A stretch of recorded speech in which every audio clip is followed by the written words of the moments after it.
Hi, I'm Mara Webster with In Creative Company, and thank you so much for tuning into one of our talks today. We are a year-round talk series bringing you the best creative voices across film, television, and theater.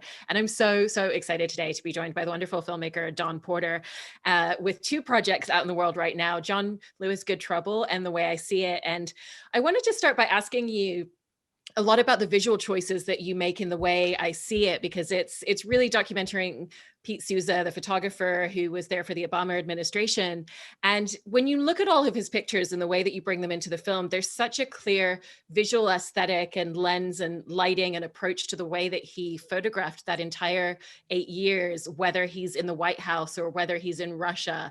And I was really fascinated and curious about how looking and going through that gluttony of photos and what that visual lens was really influenced the way that you made a lot of visual choices throughout the rest of the film, so that aesthetically it all feels so cohesive in the way that it does. Yeah, thank you for that. I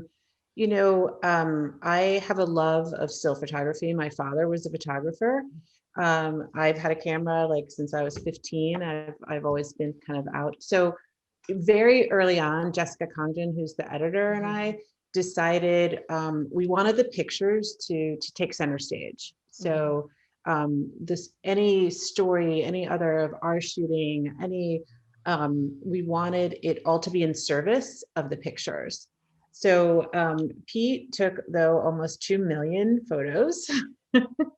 And we had about, he has kind of like a working arsenal of about like 60,000 photos.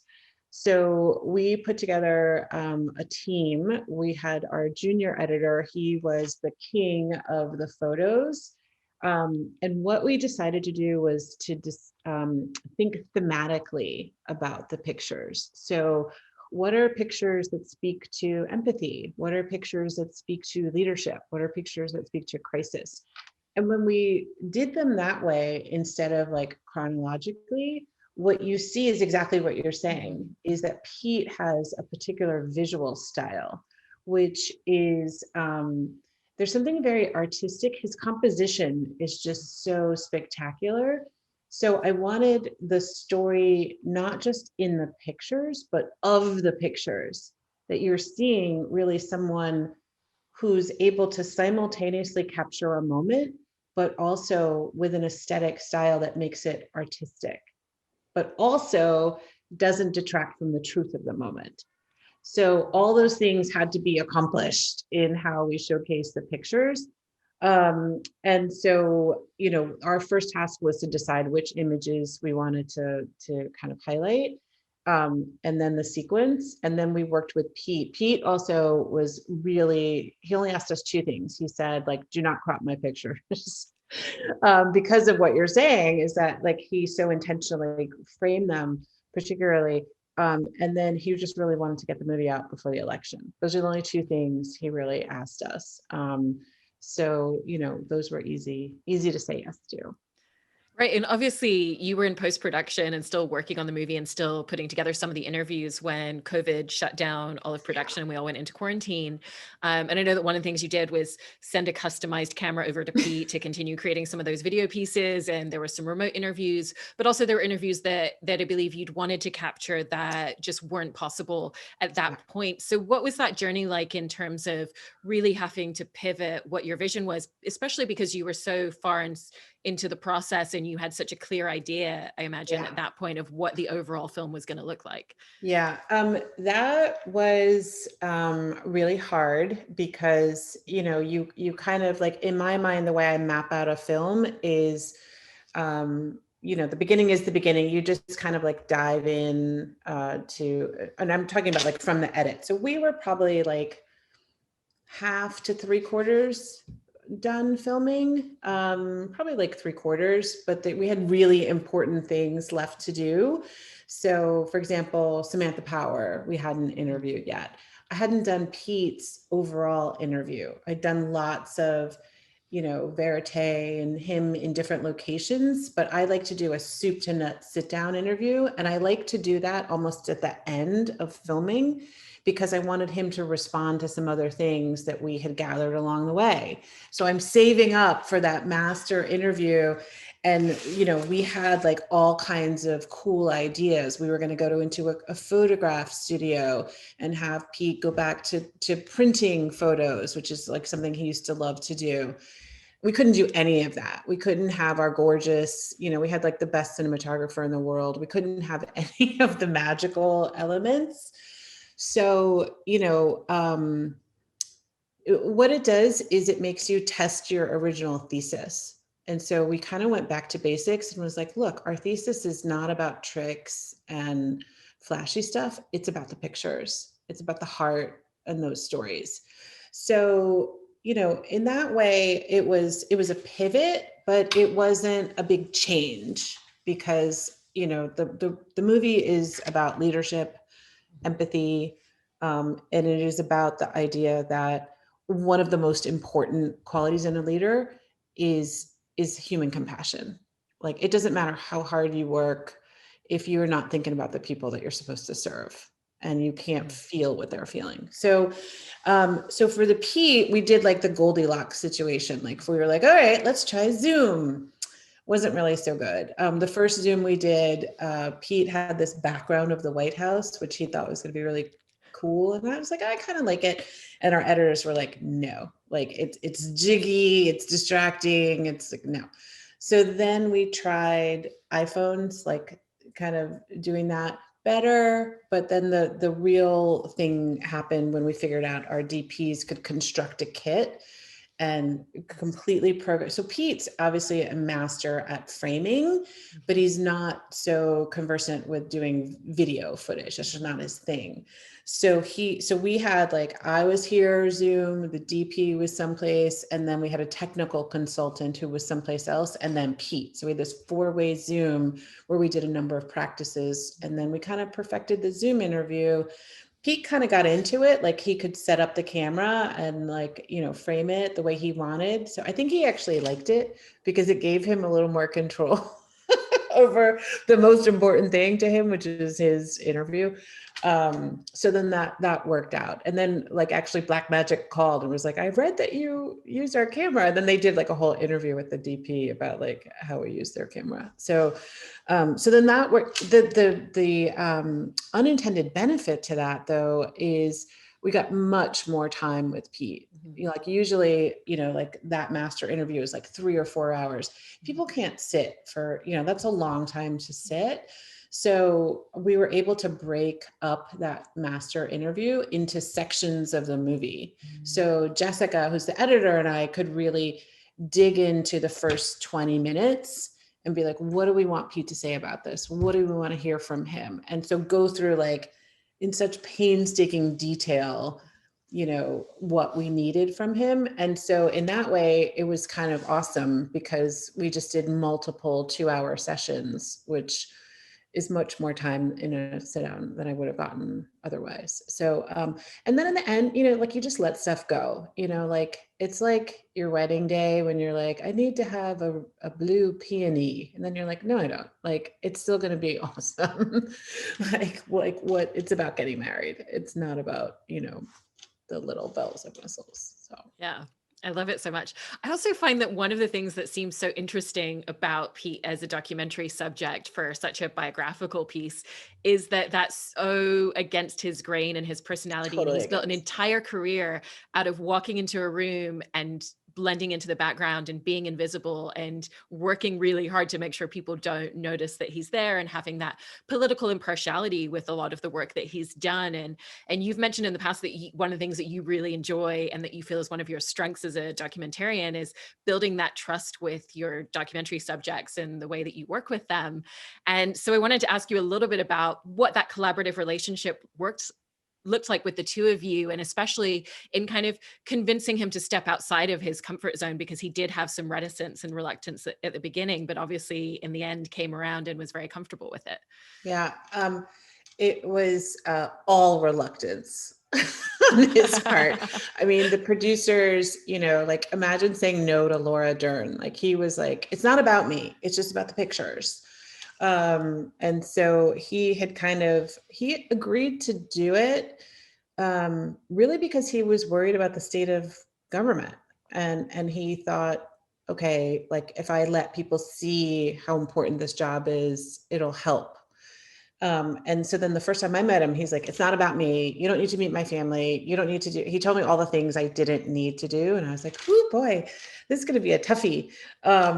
So, I find with subjects that um, if somebody is anxious about something, like you can't tell them, no, it's going to be fine. Like that doesn't work. All that works is just spending some time with people and seeing, um, kind of what good what good interviews are. So, I think the first thing we did is we went home with Pete, and he was like, and I think he enjoyed more than he thought. I was like, just drive me around New Bedford, just show me around. So if you were in your hometown and you start driving around, I was like, what's that? And he's like, oh, that's where I had my paper route. So he kind of started to see that he was a great storyteller.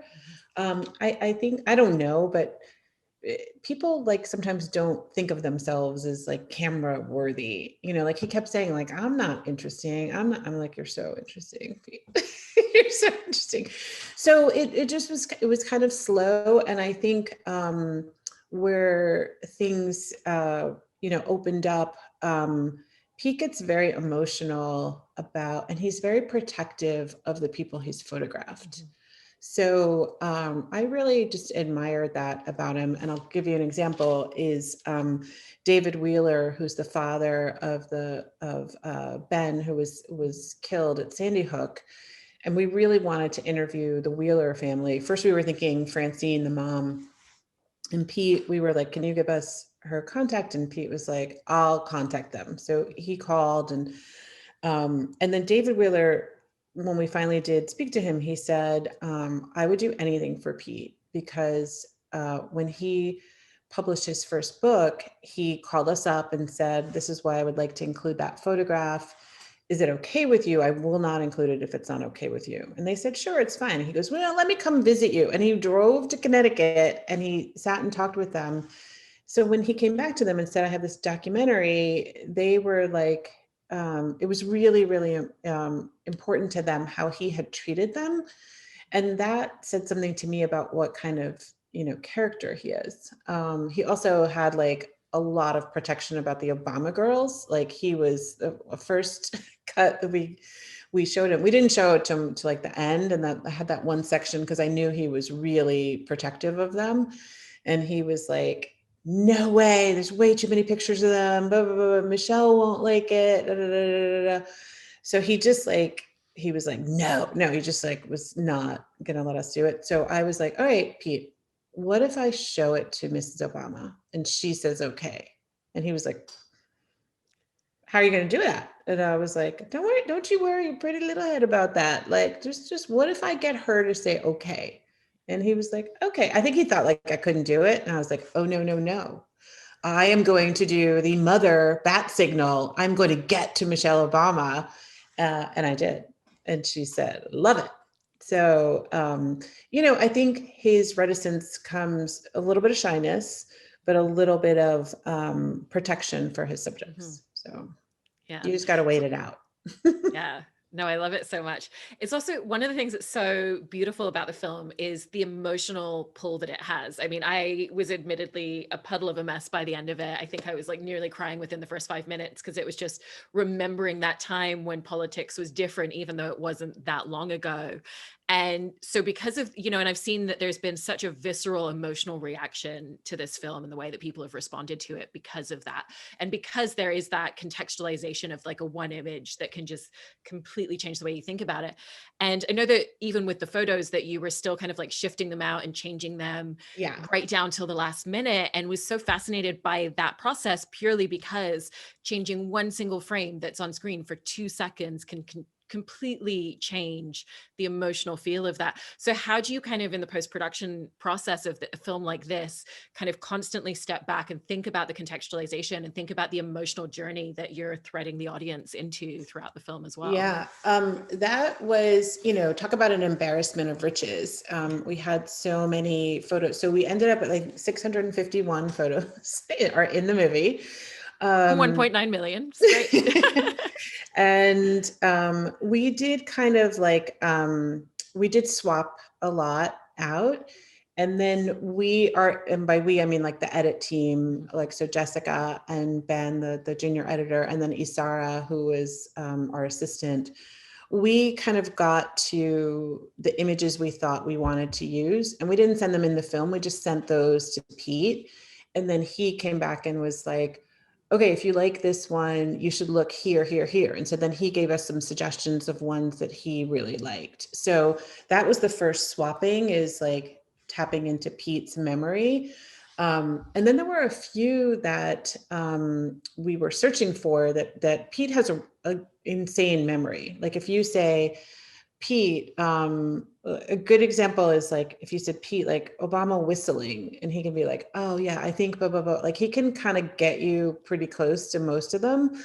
But Ben, our second editor, there's a scene in the movie where President Obama is visiting Corey Remsburg in the hospital. And Pete says, Corey had a picture of himself with President Obama on his hospital wall. And where I was like, Pete, you must have taken a picture of that. And he's like, I can't find it. And Ben found it, like found where like that photo of him meeting the president was on by this injured service member. We did like a little detective work, like once we were kind of leaning into different scenes, but we tried a lot of things, and then there's some photos like I still miss, like I'm still like, I can't believe we took that out, like, rah, rah, rah, rah. So it was hard, but, kind of to your earlier point about the emotion that Pete's photos trigger, what we realized is we had a lot of different options. And so we tried to have a cross section of locations and time so that we could get the sense that it was really 8 years of an experience that washed over Pete, and we wanted to make it wash over the audience too. So it was really about like making sure we're spreading out. Yeah. And diving into your other movie, John Lewis, Good Trouble, I wanted to talk about the personality of that film, because with him as a subject, it really feels like even when he's not on screen, that his personality just shines through in every single moment. It's got, the gravitas of the things that he's done in his life, but also it has his sense of humor, even like I said, even when he's not on camera, you feel that humor kind of shining through, and it's so charismatic. And so kind of was also just curious about how you worked when you were doing the other interviews, when you're shooting additional footage, when you're looking at a lot of the archive pieces, how you just kind of continually threaded it back to like the central core of who John Lewis was in those ways. Well, thank you for that, because that makes me very happy. So I knew, the only thing I knew was that I wanted to bring John Lewis into the present, that, people who know who he is would usually know like that moment on the bridge, or they might know March on Washington, although that was kind of less well known that he was, a speaker at the March on Washington. So I wanted to make the point that, he's not a postage stamp. He's not like, chiseled in a statue someplace in the 1960s, that he was very much an active living person.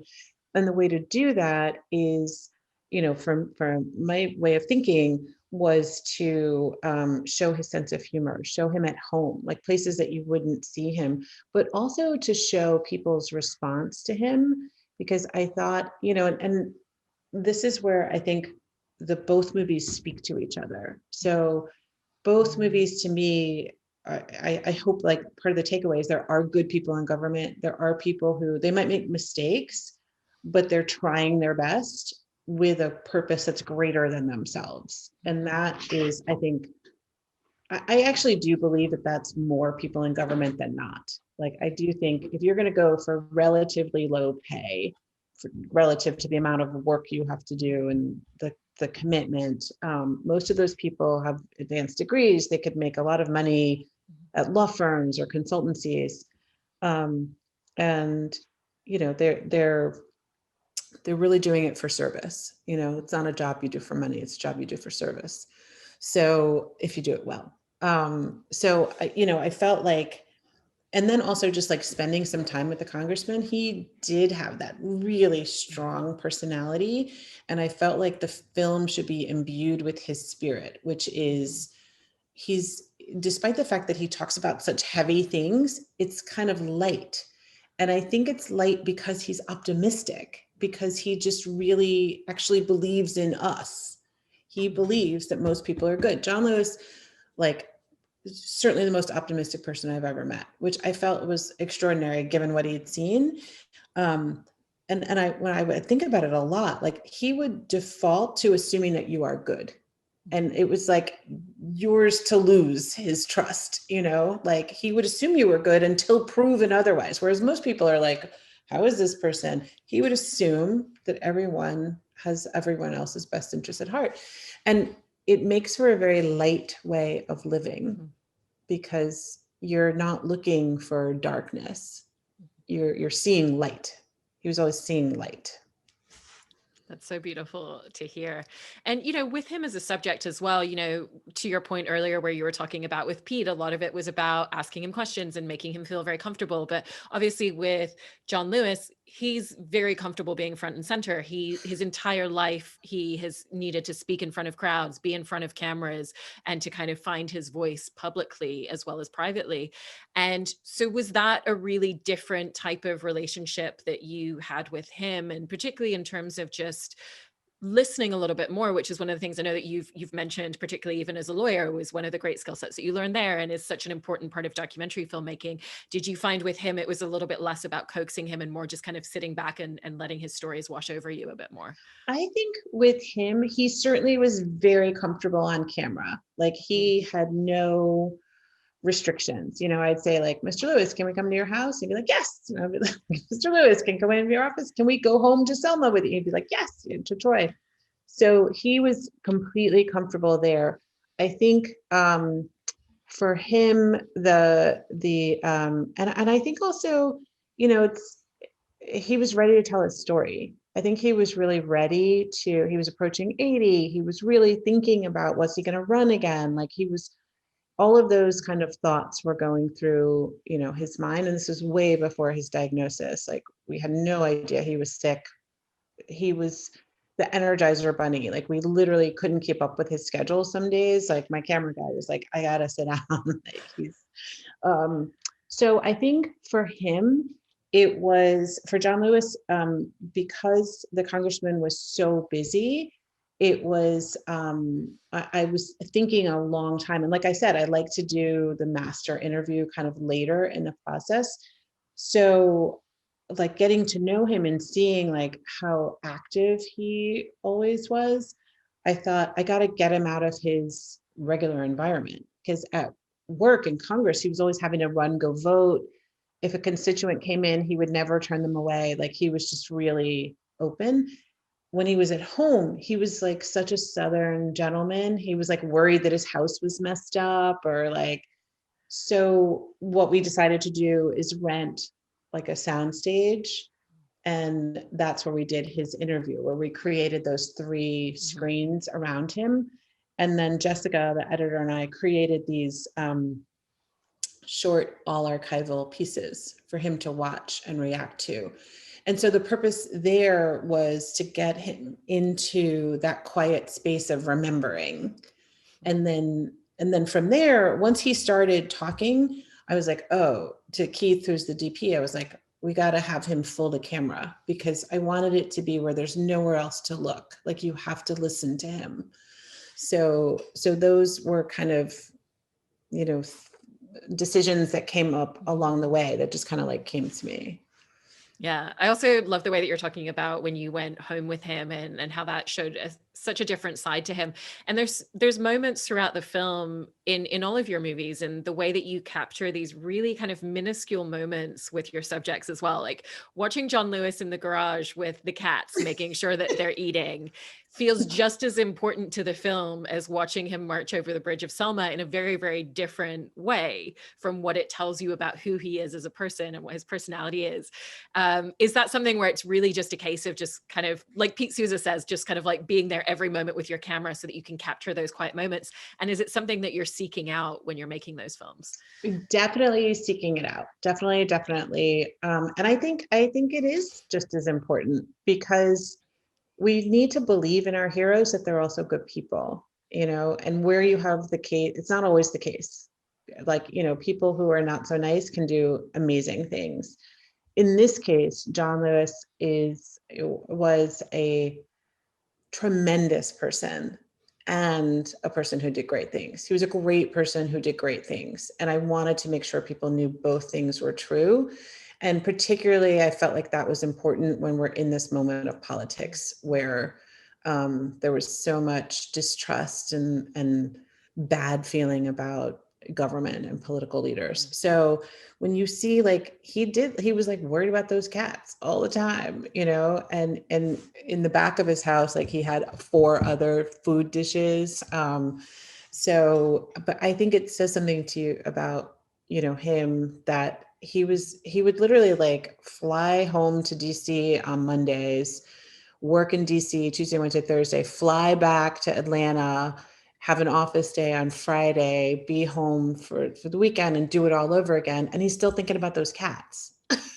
He's literally like reintroducing the Voting Rights Act and thinking about those cats. So it said something to me as a person. I think also I wanted to involve him in the process somewhat. He never asked to see a frame of footage. I mean, it was just, he never was like, how's it coming? He never, not through his staff, not through him. He was just like very open.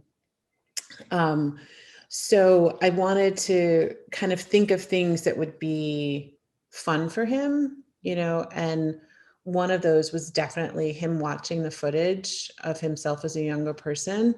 But another was going home, to Troy with his family.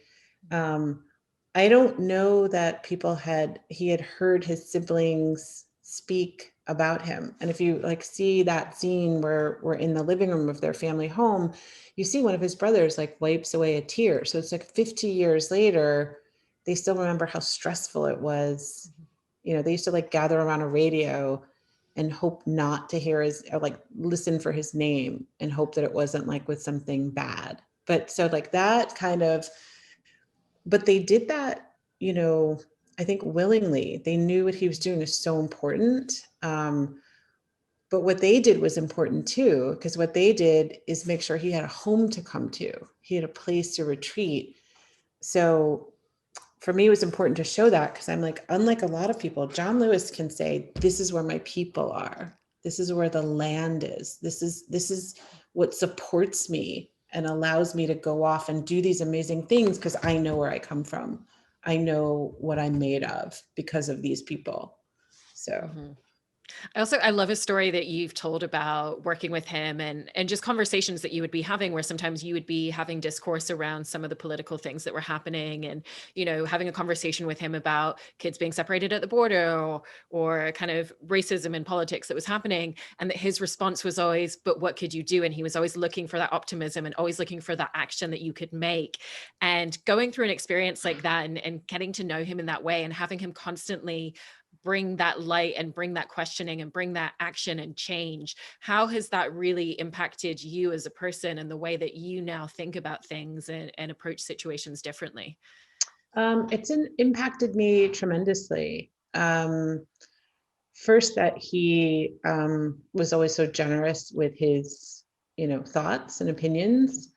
But second, that he really was, just a kind person who believed what he was saying. And, nothing was too, like when you see him, that the scene of him going through the airport and like all those people greeting, that's actually a montage of multiple scenes because it happened so many times. But what struck all of us is that like he just never turned anybody away. Like I think he was a very humble person. So I think he was always a little like, I was just trying to help, but he also knew how important it was. Like people would approach him and start crying, and just say like how much his service meant to them. So, for me, I just kept thinking, whatever I've experienced, it's nothing is as bad as what he has faced. And he has really seen such ugliness. Mhm. So for him to feel like he loves this country in all of its imperfections, it really, really affected me, about not taking that for granted. And, I always think of like, you criticize the things that you love, right, to make them live up to their potential. And I think that's how he saw any criticisms he had of America. Yeah. And in terms of the films that you make overall, your documentaries have always had such an impact, whether it's Gideon's Army or Trapped, Bobby Kennedy for President, and these two films. But especially with these two films, there's a very specific poignancy, and particularly with the timing of when they were released and when they came out. And even watching these films when they first were released and watching them now has like a very different experience in how they connect with audiences and the type of response that they emulate. And so I was just interested in how, with the release of these two films and watching that connection with audiences and the specificness of that, if that has even further evolved the way that you view the power that documentary filmmaking has, the impact that it has for change, and the way that it can really affect individuals. I think it has, certainly, like, all of the films have their place, and I think I've been really proud of how they've been part of different conversations. But there was definitely something different about these two. I mean, I had countless emails like from people saying they cried through the way I see it, and they didn't expect that, and that like they've watched it multiple times. So, and then for John Lewis movie, of course, he passed away like right after we released it. But I was able to go take it to show it to him, and sat with him. It's the first time, only time he's seen it, and we watched it together. And he just kept saying, it's so powerful, it's so powerful. And I said, your life is powerful. It was Valentine's Day. I brought him like some chocolates and a movie just in case he hated the movie. Like, but it was like, it was cold outside, and but it was his house is really like cozy townhouse in Capitol Hill in DC. And just to have that time where I knew that he saw what we see. Do you know what I mean? That he saw the totality of his life, and how much love comes back to him. So, for me, his death was really, really difficult. I'd never had the experience before of knowing somebody well known like that who passed away. So every place I went, it was like his voice or clips or, and so, I realized I was, talking to another filmmaker, and she said, of course, like, she's like, you breathe these people. And that's true. Like, when you spend a year with somebody and, another 8 months editing, you just, I would like dream of things that he would say, like you watch their speeches and you watch them over and over and over and over. So they're just kind of like part of you. So it was really, really hard. So I kind of took a break. I didn't watch the movie like for months.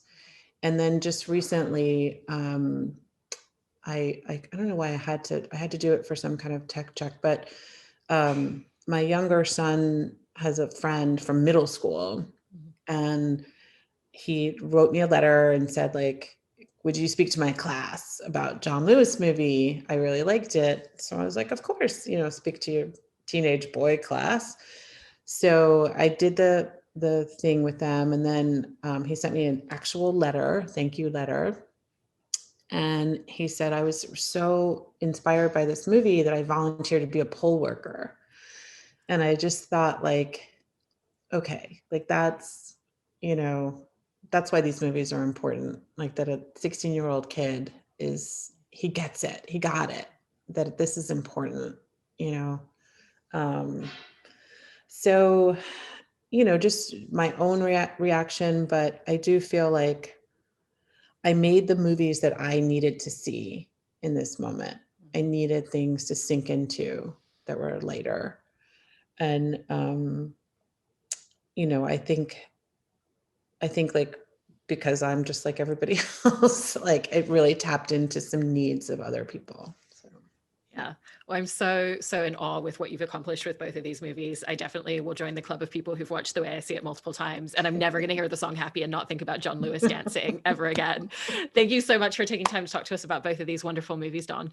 Thank you for a brilliant interview. My goodness, like you're so good.